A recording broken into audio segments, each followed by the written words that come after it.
السلام علیکم دوستو، حضرت سلطان محمود غزنوی رحمہ اللہ کے پاس ایران کا بادشاہ اپنی سفیر کے ساتھ ملاقات کے لیے آیا ہوا تھا۔ دن سارا سلطنت کے امور پر تبادلہ خیال میں گزر گیا۔ رات کے کھانے کے بعد ایرانی بادشاہ اور سفیر کو مہمان خانے میں آرام کرنے کی غرض سے بھیج دیا گیا۔ سلطان محمود غزنوی رحمہ اللہ خود بھی مہمان خانہ میں ہی ایک الگ خیمہ نما کمرے میں ٹھہرے تاکہ مہمانداری میں کوئی کمی نہ رہ جائے۔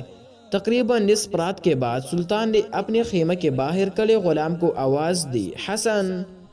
اس نے پانی کا لوٹا اور خرمچی اٹھائی اور خیمہ میں داخل ہو گیا۔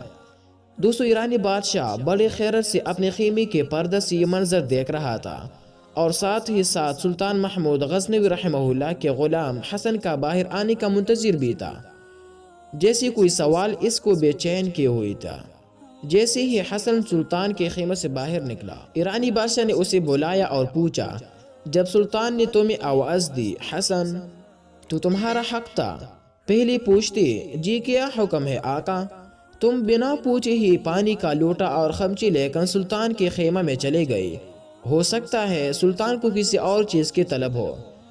حسن مسکرایا دوستو اور ایرانی بادشاہ کو جواب دیتے ہوئے بولا، حضور، میرا مکمل نام محمد حسن ہے اور میرے سلطان ہمیشہ باوضو رہتا ہے، اور جب اس کا وضو نہ ہو تبھی مجھے حسن کہہ کر پکارتا ہے، اور میں سمجھ جاتا ہوں اب سلطان کو وضو کی حاجت ہے، جو انہوں نے اسم محمد صلی اللہ علیہ وسلم اپنی زبان سے ادا نہیں کیا۔